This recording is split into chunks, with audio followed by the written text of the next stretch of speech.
আজকের দিনের গরম জিনিস techno Camon 30 techno Camon 30 premier finally বাংলাদেশে টেকনো তাদের ক্যামন সিরিজের নতুন আরো দুটো ডিভাইস লঞ্চ করে দিল। শুধু একটা না, এবারে একদম বড় ভাই সহ এসে হাজির ক্যামন 30 অ্যান্ড ক্যামন 30 প্রিমিয়ার। প্রিমিয়ারটা একটু দামি ফোন, যেখানে প্রিমিয়াম কিছু অফার করছে। তবে এই যে টেকনোর ক্যামন সিরিজটা, ক্যামন সিরিজের স্পেশালিটি কোথায়? ক্যামেরাতে, এমনটাই আমরা জানি ক্যাম অন, অলওয়েজ ক্যামেরা অন থাকবে। এনিওয়ে, তো এই ফোনগুলো কী কী অফার করছে, দামে বা কেমন হলো, সব কিছু জানবেন আজকের ভিডিওতে। চলেন ঝটপট আনবক্সিং শুরু করে দেওয়া যাক। শুরুতেই কথা বলা যাক ক্যামন 30 নিয়ে। ক্যামন 30 বাংলাদেশ মার্কেটে দুইটা ভ্যারিয়েন্টে অফিসিয়ালি ওরা লঞ্চ করে, একটা হলো 8/256 আর একটা হলো 12/256। তো 8/256 জিবি ভ্যারিয়েন্টের দাম 24,999 টাকা, পরবর্তী ভ্যারিয়েন্ট 29,999 টাকা। বক্স মোটামুটি সেই আগের মতোই দেখছি, একেবারে নতুন কিছু তেমন না, বাট আগের থেকে একটু প্রিমিয়াম ভাইব আসছে। যেমন এখানে হাত দিলে একটু লেদার টাইপের একটা ভাইব দেয়, একটু রাবার টাইপের একটা ভাব দিচ্ছে আর কি। যাই হোক, ভিতরে আমরা পেয়ে যাচ্ছি স্মার্টফোন। এটাকে প্রোটেক্ট করার জন্য একটা কেস রয়েছে, চার্জার থাকছে, কেবল থাকছে, সিম ইজেক্টর টুল রয়েছে, as usual box content. But ফোনের ডিজাইনটা আমার কাছে পার্সোনালি ভালো লেগেছে। এটা হলো ইকো লেদার ব্যাগ, এই কালারটা আর কি আমার কাছে পার্সোনালি ভালোই লাগছে। ইভেন এটাতে অবশ্যই কোনো ধরনের ফিঙ্গারপ্রিন্ট পড়বে না, প্লাস মাঝে বসারও কোনো পসিবিলিটিস নেই। এবং ফোনটা মোটেই মনে হচ্ছে না 24-25 হাজার টাকার স্মার্টফোন, তার চাইতে একটু দামি ফিল দিচ্ছে। তবে এটার একটা ব্ল্যাক কালার ভ্যারিয়েন্টও হয়ে থাকে, যেটাও নিশ্চয়ই অনেকে পছন্দ করতে পারেন। ক্যামন 30 হাতে নিয়ে প্রথমে আমি একটা জায়গায় ধোকা খাই এর বডি ফ্রেমটা দেখে। মনে হচ্ছিল কি রে ভাই, এটা কি টাইটানিয়াম বিল্ড নাকি? ফিনিশিংটা একদম টাইটানিয়াম বিল্ডের মতো লাগে। অ্যাটলিস্ট আপনি মেটাল বিল্ড তো ভাববেনই, কারণ ওরা আসলে এখানে যে কালার কোডটা দিয়েছে, প্লাস এটার যে ফিনিশিংটা নিয়ে আসছে, একদম মেটাল একটা ভাইব দেবে। ইভেন হাতে নিয়েও ওরকম একটা ফিল আসে, বাট এটা আদতে প্লাস্টিকেই তৈরি। যদিও এর বডি ফ্রেমে প্রয়োজনীয় পোর্টস বাটন একদম সবকিছুই আছে, লিটারালি যা যা প্রয়োজন হয় সবকিছুই আছে। Secondary noise cancellation mic, IR blaster sensor, 3.5 mm headphone jack, সবকিছু আপনি পেয়ে যাচ্ছেন। আর এটার ডিজাইনটা নতুন, আই হোপ অনেকের কাছে ভালো লাগবে, ম্যাক্সিমাম মানুষের কাছে ভালো লাগবে। তবে ওয়েট ডিস্ট্রিবিউশনের দিক থেকে সামনের পার্টটা একটু বেশি ভারী মনে হয়, মানে এই ক্যামেরা মডিউলটা থাকার কারণে হয়তো একটু ভারী লাগতে পারে এই জায়গাটা। তবে ওভারঅল ফোনের ওজন তো খুব বেশি না, সেই জায়গা থেকে আশা করছি কোনো ধরনের প্রবলেম ফেস করবেন না। আন্ডার ডিসপ্লে ফিঙ্গারপ্রিন্ট স্ক্যানার আছে, এটার পজিশনটা ঠিক আছে আমার হাত অনুযায়ী, ফাস্ট একুরেট রেজাল্ট দিচ্ছিল এটা। ক্যামন 30 display size 6.78 inch, full HD plus রেজুলেশনের AMOLED panel, 120 hertz high refresh rate রয়েছে। চিন বেজেলও কিন্তু সিমেট্রিক্যাল প্রায়, লোয়ার চিনটা একটু মোটা, তবে একদম চোখে লাগার মতো না। আর অন্যদিকে পাঁচল কাট আউট, সেটাও বেশ ছোটখাটোই। আমরা হাই রিফ্রেশ রেটটা চেক করছিলাম ইনিশিয়ালি, দেখলাম ঠিকঠাকভাবে পুশ করতে পারছে।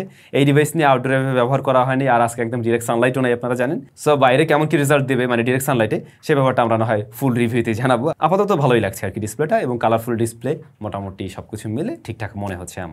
হেলিও Z99 আলটিমেট প্রসেসরটি রয়েছে এখানে, যেটা আমাদের কাছে বহুল পরিচিত একটি প্রসেসর। নতুনত্ব থাকলে ভালো হতো, ডিমেসিটি সিরিজের কোনো কিছু দিতে পারলে আরও ভালো হতো। তবে ভালো জায়গা, ওরা এবারে প্রমিস করছে এই ডিভাইসে তিনটা মেজর আপডেট দিবে। আপাতত এটা রান করছে অ্যান্ড্রয়েড 14-এ, হাইওয়েস 14। আর যেমনটা শুরুতেই বললাম, 8/256 এবং 12/256 জিবি ভ্যারিয়েন্টে এই স্মার্টফোনটি পাওয়া যাচ্ছে। তো এই প্রসেসরের পারফরমেন্স সম্বন্ধে আশা করছি একটা আইডিয়া রাখেন।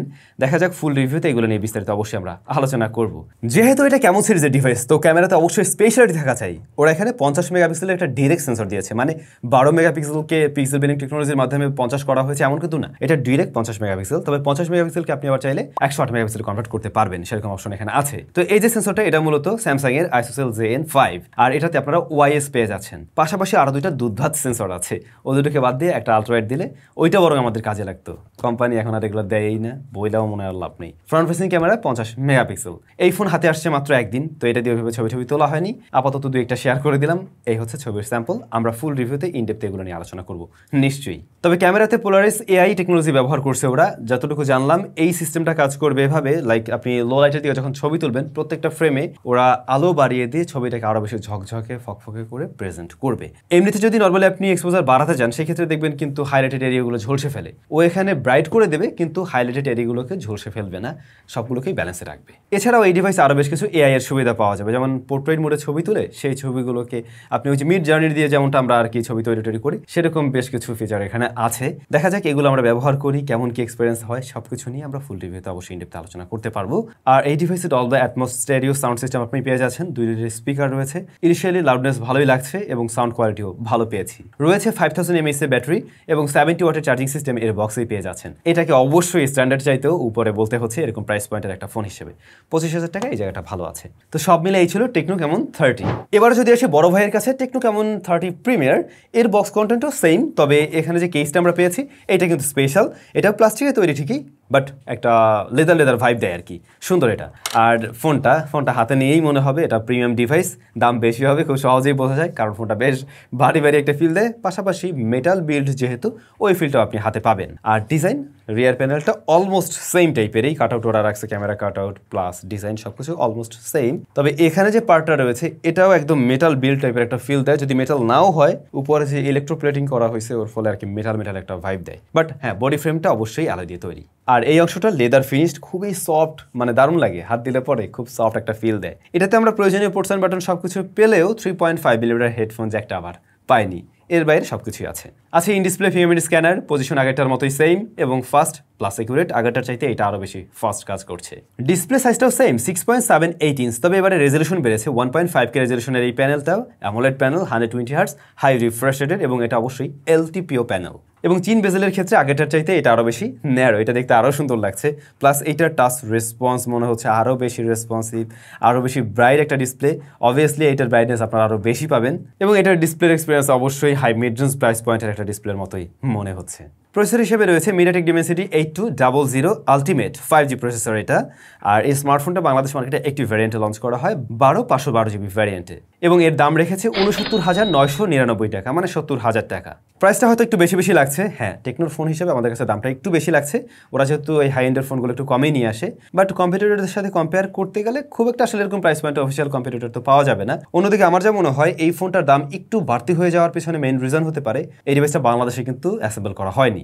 বাংলাদেশে অ্যাসেম্বল করলে অবশ্যই ট্যাক্সের পরিমাণ কম দিয়ে পারতো, তখন এইটার দাম আরও কম পড়তো হয়তো। সো এখন যেহেতু ওরা ডিরেক্টলি এই ফোনটা এভাবে নিয়ে আসছে বাইরে থেকে, বাংলাদেশ গভর্নমেন্টকে ট্যাক্স দিতে হয়েছে অনেক, এবং দামটা হয়তো এই কারণেই বেশি পড়ে গেছে আর কি, যেটা আমি ধারণা করছি। এনিওয়ে, এই ডিভাইসেও আপনারা কিন্তু তিনটা মেজর আপডেট পেয়ে যাবেন, আরও যে রান করছে iOS 14 based on Android 14। MediaTek Dimensity 8200 ultimate, এই প্রসেসরও এর আগে আমরা কিন্তু দুইটা ডিভাইসে ব্যবহার করেছি, আনঅফিশিয়াল বেশ কিছু ফোনের রিভিউর ক্ষেত্রে আপনারা দেখছিলেন। তো এটা যথেষ্ট কেপেবল এবং পাওয়ারফুল একটা প্রসেসর, অবশ্যই হাই মিড রেঞ্জ প্রাইস পয়েন্টের জন্য পারফেক্ট কিছু। আশা করছি এই ডিভাইসটাও ততটুকু ডেলিভার করতে পারবে। দেখা যাক, কয়েকদিন ব্যবহার করি, ভালো রকমের প্রেসার দেই এটাকে, কি অবস্থা কি হয় সবকিছু জানাতে পারবো। আর এই ডিভাইসটাতে ক্যামেরার রিয়ারে 3টে শুটারই কাজের, 3টেই হলো 50 মেগাপিক্সেলের। মেইন শুটারটা কিন্তু সোনির IMX890, একেবারে ফ্ল্যাগশিপ সেন্সরটা ওরা দিয়েছে, যেখানে ওয়াইএস রয়েছে। পরবর্তী শুটারও 50 মেগাপিক্সেলের আলট্রা ওয়াইডে ছবি নেবে এটা। তার পরবর্তী shooter 50 megapixel 3x optical zoom পাবেন এবং 6x আপনি হাইপার জুম ব্যবহার করতে পারবেন। আশা করছি এটার পোর্ট্রেট মোডও ভালো হবে। 4K 60 FPS ভিডিও রেকর্ড করা যাবে এই স্মার্টফোন দিয়ে। এর ছবিগুলো আপনাদের কাছে কেমন লেগেছে অবশ্যই কিন্তু কমেন্ট করে জানাবেন। ব্যাটারি আছে 5000 mAh এবং 70 ওয়াটের চার্জিং সিস্টেম রয়েছে এই স্মার্টফোনটার সাথেও। প্লাস আমরা যে স্টেরিও স্পিকার পেয়েছি, বাকি বিষয়বস্তুগুলো অলমোস্ট আগের স্মার্টফোনের মতোই। তো এই যে দুইটা ডিভাইস, দুইটার মধ্যে কোনটা আপনাদের কাছে বেশি ভালো লেগেছে আর কে কোনটা কেনার জন্য চিন্তা ভাবনা করে আছেন একটু কমেন্ট করে জানাবেন। বাট আমি বলবো আপনারা ফুল রিভিউর জন্য ওয়েট করতে পারেন, সেক্ষেত্রে এই ডিভাইসগুলো সম্বন্ধে আরও ইন ডিটেলে সবকিছু আমরা জানাতে পারবো, তখন আপনি আপনার পারচেজ ডিসিশন মেক করতে পারবেন। তো সবাই অনেক বেশি ভালো থাকবেন, সুস্থ থাকবেন, দেখা হয়ে যাবে আবারও নতুন কোনো ভিডিওতে।